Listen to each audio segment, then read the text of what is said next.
Good evening, scrappers and casters. I had something interesting happen to me on Friday. I was talking to one of my coworkers, who just happens to be one of my subscribers, and he asked me if I can melt down brass and copper, and I said, yeah, absolutely I can.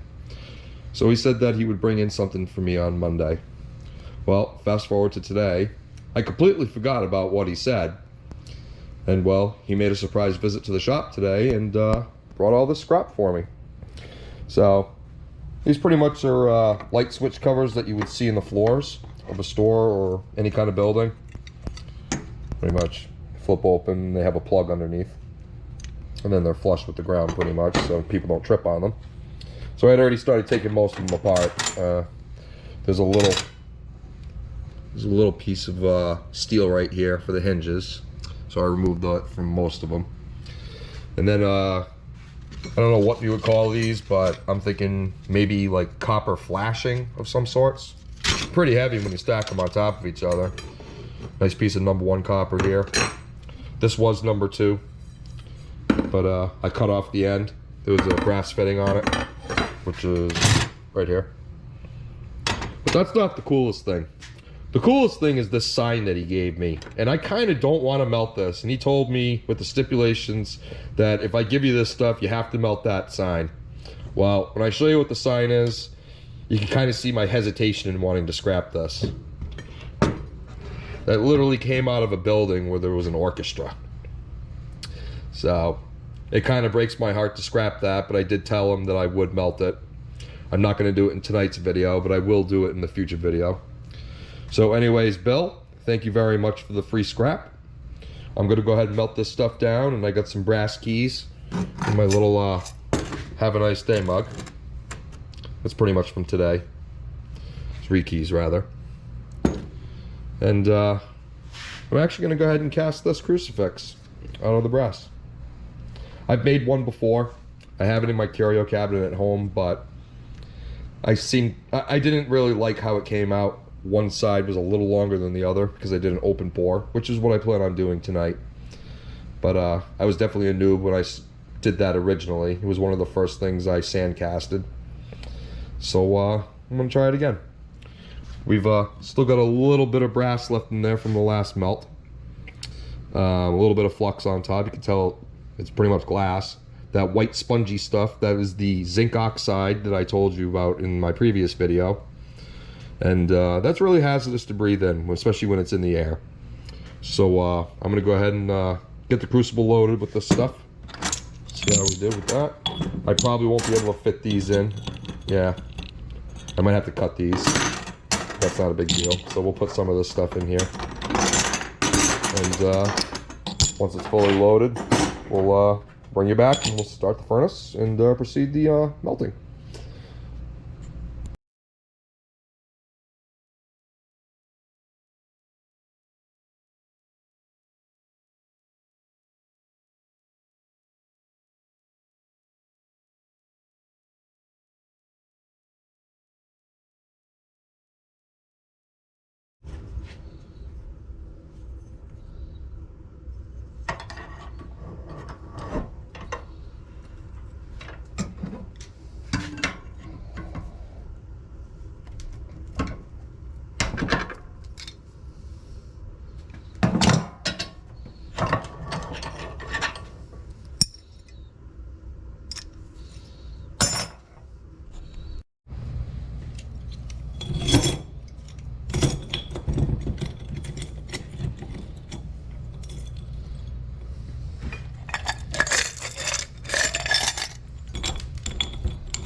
Okay guys, well that pour was not really successful.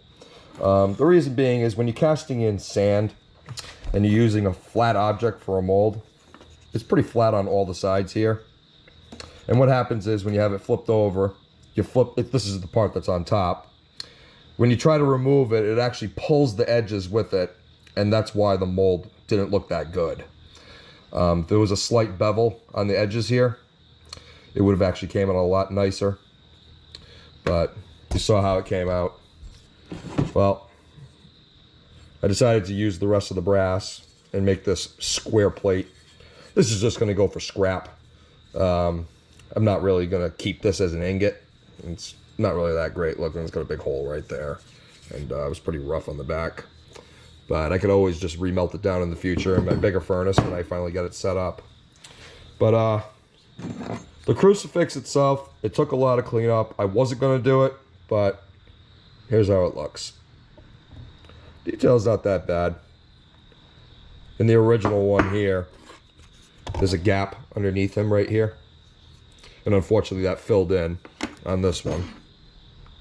But that's the nature of casting. I mean, if I had some sand in there, something to fill it in, it wouldn't have been that bad. And I would have had that gap, but, you know, I can't really complain about it. This is actually my second cross that I've made. A little screwed up right there on the edges. But it's not perfect. But at least the video's done. So, when I was actually doing the pour, you could see the white smoke coming out of the furnace. It was pretty bad. It's so toxic. I was wearing the respirator the entire time it was melting. Due to the fact that it actually, you know, pretty much filled smoke, white smoke inside my shop and warehouse. I'm probably not going to cast with brass anymore, especially here. I'll wait till I get my own piece of property. And the only reason I'm not melting at home is because I live on a 3rd floor apartment. So, you know, I'm kind of limited. Can't really do that. I'm going to start a fire. So I'm kind of restricted to doing it at work. And I really don't want to do it in the parking lot because there is a restaurant next door. And I just don't want them really saying anything, you know, especially since I'm using their parking lot to melt metal.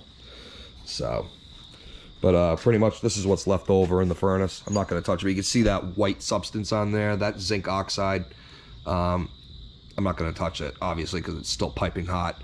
But that's pretty much like the white spongy stuff that floats in the air. So if you're going to clean your crucibles afterwards, I would recommend doing it outside and not in a unventilated area.